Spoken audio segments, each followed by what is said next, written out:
ఇట్లా ఉంటే నిన్న హైకోర్టు గట్టిగానే అరుచుకుంది. మనం ఇదివరకే చెప్పినాం, అరే పిల్లలకు సంబంధించి కనీసం వాళ్ళకు అలా ఫుడ్కు సంబంధించి వాళ్ళు తింటే వాళ్ళకు కడుపు నొప్పి లేచి బాగా అసలు వాంతులు విరేచనాలతోటి వాళ్ళు అస్తవ్యస్తమైతే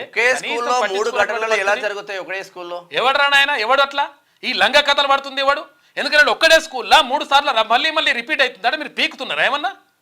ఆ కలెక్టర్ పోయేసి ఇది కాదు అది లంగ కథలు బంద్ చేయరు. నేనేమంటున్నంటే పిల్లలకు సంబంధించి నువ్వు కనీసం ఇప్పుడు అది జరిగిన వెంటనే 3 సార్లు ఎట్లా జరుగుతుంది? ఆ పిల్లల్ని తీసుకుపోయి హాస్పిటల్ తీసుకుపోతే హాస్పిటల్లో కూడా పురుగుడన్నం పెడతాం. ఫస్ట్ ఒకసారి జరిగితే మీరు ఎందుకు ఫుడ్ సెక్యూరిటీ ఫస్ట్ జరిగింది పొరపాటున జరిగింది అనుకుందాం, లేకపోతే ఇంకేదో రకరకంగా జరిగింది అనుకుందాం. కనీసం దాన్ని ఎట్లా దాన్ని అదుపు చేసేటువంటి పరిస్థితి ఉండాలన్నా వద్దా? దాన్ని ఎట్లా మనం కట్టడి చేయాలి? తర్వాత పిల్లలకు ఎట్లా మంచి భోజనం అందించాలి? లేకపోతే పిల్లలకు సంబంధించి ఎట్లా మనం చూడాలి? ప్రభుత్వ పాఠశాలల్లో పేద మధ్యతరగతి విద్యార్థులు చదువుకుంటారు. అక్కడ ఉన్నది ఏంటంటే బీసీ ఎస్సీ ఎస్టీలు మైనార్టీలకు సంబంధించినటువంటి అగ్రవర్ణ పేదలు వీళ్ళు చదువుకుంటారు. వీళ్ళు చదువుకునేటువంటి బడిలో లేకపోతే మీ పిల్లగాని తీసుకుపోయి 2 నెలలు లేచి మనం చెప్తాం కదా, హైకోర్టు కూడా చెప్పింది, అరే మీ పిల్లలకు పెట్టుర్రా బాబు, మీ పిల్లలకు పెడితే అర్థమవుతుంది, మీ పిల్లలకు అదే ఫుడ్ పెట్టేసి ఆడు వాంతులు విరోచనాలు చేసుకొని కడుపు నొప్పి లేచి ఆడు గిలగిల కొట్టుకుంటుంటే అప్పుడు మీరు చూడాలి. అరే కనీసం ఒకటి పట్టించుకోడు. అక్కడ స్థానిక ఎమ్మెల్యే ఏం చేస్తున్నావు? లేకపోతే అక్కడ ఉన్నటువంటి మంత్రి ఏం చేస్తున్నావు? దీనికి సంబంధించినటువంటి ఈ మంత్రిత్వ శాఖ మంత్రి ఏం చేస్తున్నట్టు? రాష్ట్ర వ్యాప్తంగా ఉన్నటువంటి స్కూళ్లలో ఎట్టి పరిస్థితుల్లో ఇక్కడ ఏది గురుకుల పాఠశాలల్లో కానీ లేకపోతే ఇక్కడ సంక్షేమ హాస్టల్లో కానీ ఇక్కడ కేజీబీవీల్లో కానీ చదువుతున్నటువంటి విద్యార్థులకు ఒక భరోసాని ఇవ్వాల్సిన అవసరం ప్రభుత్వం పైన ఉంటుంది. అరే దీనిపైన మాట్లాడుకోవడం దాంట్లో ఎంత వస్తుంది, దీంట్లో ఎంత వస్తుంది, ఇవే కథలు. మొత్తం కమిషన్ల మళ్ళీ అహంకారం పెరిగిపోతుంది. పోయినసారి అహంకారం పెరిగిపోతేనే ఎవరు పని అయిపోయింది, కేటీ రామారావు పని అయిపోయింది. కేటీ రామారావు ఇప్పుడు అట్లా అటు ఇటు పట్టుకొని తిరుగుతున్నాడు. అది మీ పరిస్థితి అటువంటి తెచ్చుకోకండి. ఎందుకనంటే అక్కడ సంక్షేమ హాస్టల్ని తనిఖీ చేయాల్సిన అవసరం ఉంటుంది.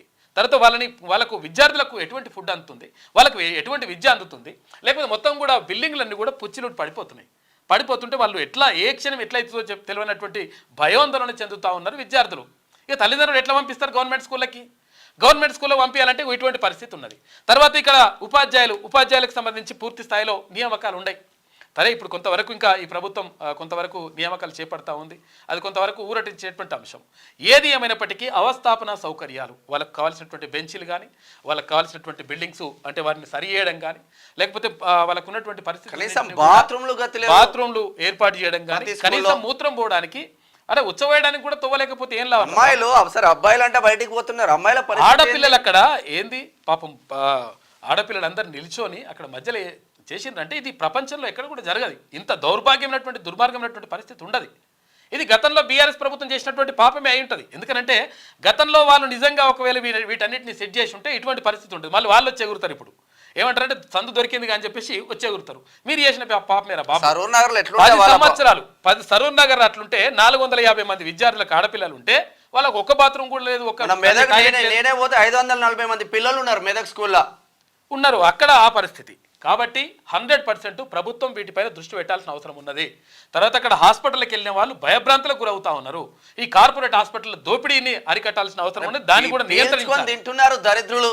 ఇక్కడ స్కూళ్ళకు పోతే ఆ స్కూళ్ళల్లో అంటే ప్రైవేట్ స్కూళ్ళకు పోతే వాడు ఇష్టం వచ్చినట్టు స్కూళ్ళు కానీ కాలేజీలు కానీ ఇక్కడ ఇంజనీరింగ్ కాలేజీలు కానీ మెడికల్ కాలేజీలు కానీ దోచుకు తింటున్నాయి.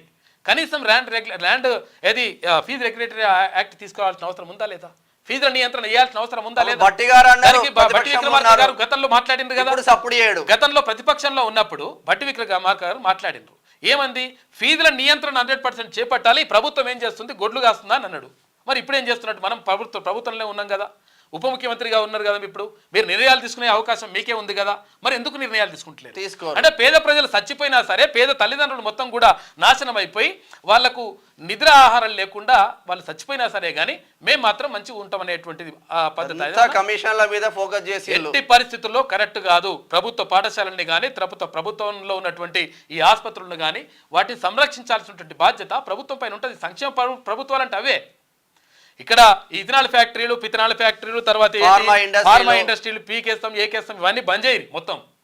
ఎందుకనంటే భవిష్యత్తుని అంధకారం చేసేటి భవిష్యత్తు ప్రమాదకరంగా మారిపోతుంది దీనివల్ల చాలా అందుకనే అభివృద్ధి చెందిన దేశాలు ఏవి కూడా ఈ ఫార్మా కంపెనీలు పెట్టుకో, ఈ ఇథనాల్ కంపెనీలు ఫ్యాక్టరీలు పెట్టుకో. వీళ్ళు ఏంటంటే వీళ్ళు పైసలు కమాయిస్తందుకు ఇష్టం సో వచ్చిన ఇంకా ఉన్నాయి సరిపోకుండా ఇంకా కమాయిస్తందుకు ఇవన్నీ లంగ కథలన్నీ బంద్ చేస్తే మంచిగా ఉంటుంది. క్యూ న్యూస్ ఛానల్లో పనిచేయటకు అనుభవం గల సీనియర్ వీడియో ఎడిటర్స్ కావాలను సంప్రదించవలసిన నెంబర్ 8688926084. qnewsads@gmail.com ను సంప్రదించండి. లైక్ చేయండి.